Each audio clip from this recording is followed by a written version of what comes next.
Is Zach Wilson going to be doing that for the Miami Dolphins? Coach McDaniel has come out and said, after being asked about Tua Tagovailoa's struggles, is there a quarterback change possibility? Everything's on the table, says McDaniel. The Talks Table at Boston Connor, at Ty Schmidt, 9-year NFL vet, Darius J. Butler. What does that mean whenever that answer is given? Everything's open. It's exactly what he said. Usually coaches lie, but I believe that we've seen the worst.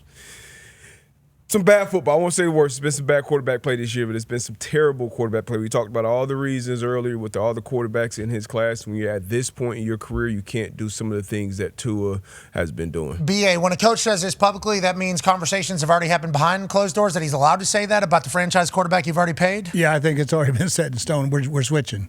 And talked to you yesterday. I'm going to put it out today. Okay, and now who has to be a part of that decision? Everybody, right? Chris Greer gets fired, so obviously there's no GM or president, but you would think top down would have to be a part of the head coach coming out and saying, hey, the quarterback that we paid a lot of money is potentially not the quarterback anymore. Like, that is a massive statement to make, I think, by the head coach. Yeah, you're going to the ownership. You're going straight up top. Hey, we're making this move, and you have to have their blessing. And there's been signs, too, like against, I think it was the Browns or whenever it was when, they had that interaction where Tua threw a pick and McDaniel basically, very, very animatedly, if that's a word, basically was like, all right, sit this guy the hell down. And then, other stuff happened as well. But, like, there has been things, like, it feels as though this isn't out of nowhere, even though, the losses and stuff have piled up. Let's go to Hammer time. AP Tone. Tone, we thought there was a chance that this game was going to be a clear house situation for the Pittsburgh Steelers. Instead, your team is on the side that is actually causing changes on the other side. Good for you, Tone. I know you didn't think that was necessarily going to be the outcome last night. Yeah, it feels really good to be on this side. It feels nice to be happy the day after a game. It feels nice to respect your team and be proud of the team that you watched play on Monday Night Football instead of, the Miami Dolphins, who haven't won a playoff game in 25 years and their quarterback stinks. Okay, let's go to the other half of the Hammer. Dahn, Cowboys, Bubba Gumpino. What do you hear from McDaniel here whenever he's saying everything's on the table? Even on the win streak, Tua wasn't playing that great. You can look at his numbers. No. It was 14 to 21. Like, we can go back.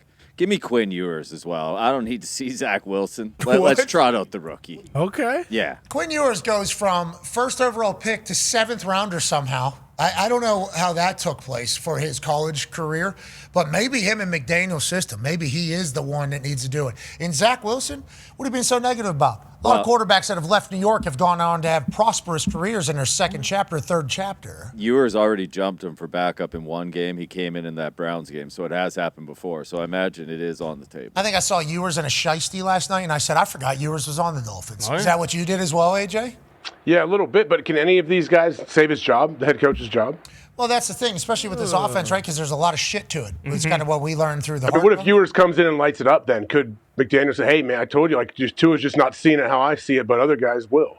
And they have kind of turned it around. Like, this was, of all the teams in the NFL, the team in Miami, after firing their GM, you would think, be like, all right, let's quit and let's just have some fun in Miami. But, like, they didn't quit per se. They 1-6. We start 1-6. Yeah, they were awful. And when people quit, they say that's on the coach. Yeah. Yep. They did kind of quit last night, though. They were cold. The coach kind of. No, they kept fighting. No, they kept. Yeah, take your time on this. Okay. Make sure we're under 4-minute offense here. Let's do this thing right. 4-minute offense here. Let's go ahead and operate here. That's exactly why you got to root for multiple teams. That's exactly why. It's example one, exhibit A. Because, like, imagine just being, what did you say, Tone? 25 years, wait for a playoff win. It is week 15 just wrapped up. This season's already done. Probably new coach, probably new quarterback. Guess what? I got Jalen Hurts and the Eagles. I got the Chargers and Hurts. I'm Chargers in freaking Herbert. Herbert. You're not. You don't got him, baby. That's why D-Buck's not getting sent to any coach. Don't call yourself a fan. You're not a fan. You're a football fan. And to your point, is exactly why you stay a fan of one team. Hold on. Because when you suck for this long, once you finally get good again, it means more. Ask Foxy. Yeah, Foxy's team has sucked his whole life. They're finally good. it means more. Yeah, I mean, look at said me. 25 years. It took me 30 years to see my team win one playoff game, and that was the greatest day of my life. Now, on that note, was it worth 30 years of suffer? Well, That's a long time. It built character. It built grit. Boom. It turned me D-But's like, into I the got man character. I am today. I got character. I got Now grit. guess what? Detroit's on the borderline of being out of it again. It's Whoa, gonna be whoa, shitty whoa! again. 8-6 football team. 8-6 football team.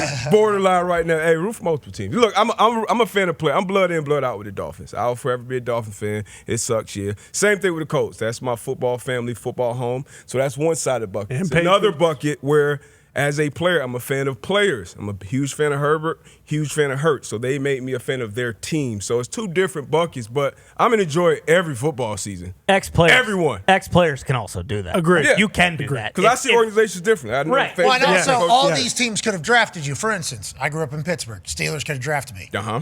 I want pick 222. Okay, that's a long time waiting around where they could have picked me. The Colts said, hey, we would like to financially invest in your family's future. So my family picked up the Indianapolis Colts as a thank you. And I am an Indianapolis Colts fan because of that. So I do think ex-players are a little bit different. Yes. But you've been a little bit greedy with your just picking everybody that's good to become a fan of. Good You place know. to be. Okay, and for the Miami Dolphins, you're bummed out. Man, I thought they were different. I really Man, they're the same cold Dolphins. dude, they were playing so much better. Their run game was awesome. Just the different stuff that they were doing. I thought going against a defense that was struggling against the run, I really thought they could go in there, make it a good game in the fourth quarter. Tua would make a throw or two. And they were in the first half, but that was because of their defense, not their offense. I was just so disappointed with the way they played. I'm disappointed with how Tua's played all year. I've been a huge fan of Tua's. I still am. But goodness gracious, man, the turnovers are just debilitating. And, performance last night only kind of reiterates a lot of the question marks about, the long-standing spot in the organization moving forward, which stinks because I'm a huge fan. And for McDaniel and Tua, you're just saying maybe the future looks different for the Miami Dolphins, and you're saying that Gumpy is just going to have to kind of strap in for just another turnover. And here's the contract details for Tua Tagovailoa. If he's traded before June 1st, it's only a $45.2 million dead cap hit in 2026. If he's traded post June 1st, it's $13.4 in 2026 and then $31.8 in 2027. With where the cap is headed and how much money is already a dead in most places, this feels like something the Dolphins would be willing to take on. But I guess another team would have to pick something up. B.A., what are your thoughts on any of the movement for potential Tua post-Dolphins? Yeah, I don't see anybody picking up any of that money. What? Yeah. Just the guy hasn't gotten any better, in my opinion, in the last 3 years. If anything, he's got worse. He took 2 sacks. You just throw the damn ball away. Terrible. You're running to your left. You're left-handed. You're 10 yards behind the line of scrimmage, and you take 2 sacks. What year is this for him? Oh, Too many. 6, maybe? Same as Burrow. Yeah. So And Herbert, yep. Yeah, because the way we judge those quarterbacks is how situational football they are. What do they like with their football IQ, yada, yada, yada, all those things.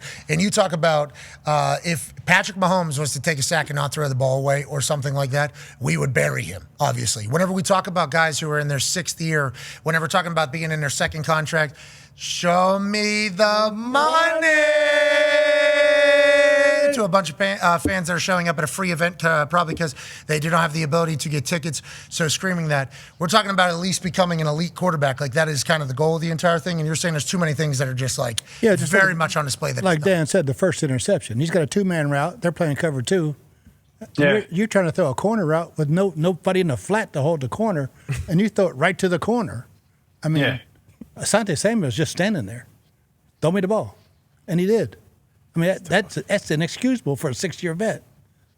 And they did do a little stat, too, on there to BA's point about how I think 15 of his interceptions are against zone. So, like, a lot of the times in man, it's awesome because he's got, high flyers all around, flying around. But when it's in zone, he's not really reading anything. He's just throwing to a spot, and then a guy like Asante Samuel Jr. is just standing there. When there's eyes on you, when they're just waiting literally for you to throw it to you, it's a little different than whenever everything was kind of operating full speed and you're throwing to a spot and everybody was kind of trying to figure out your game. I think now defenses get a book, right? That's kind of what the conversation You get the book and you get the motions and you know the spots. I guarantee if you look at like a heat map of Tua, like it'll be between the numbers and the hash. Those would be like dark red, and everything else would be blue or light blue. And I always go back to like my ISO cam test. If I'm just watching the quarterback and I'm just watching Tua, as soon as he goes from his first read and he gets to his second read, his everything just gets off whack. His feet, his eyes, and it's almost like nothing good is going to happen. BA talked about it. Yeah. The sack, like taking those sacks, like you can't take at least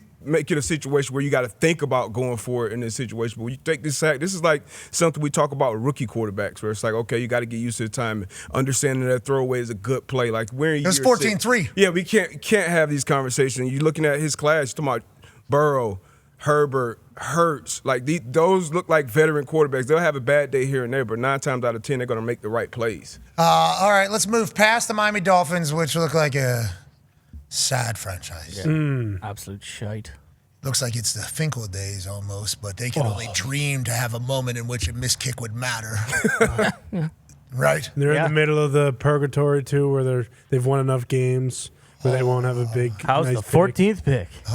No thanks. Oh. Methinks that stinks. Dan Marino was on the sideline last night, too, so the fans actually got a chance to see what glory almost times were like for the Miami Dolphins. And he's talking to Seven, who's obviously filled with wonderment of what he's seeing. Santa Claus actually came to the game last night. What you don't see on this camera is Dan Marino and Ben Roethlisberger seeing Santa Claus for the first time. Reactions. Yeah, bah humbug, Dan. Well, Dan said, I fucking saw him yesterday. You told me you weren't coming here. And Ben's like, Santa, this is obviously two magical moments. I know what happened.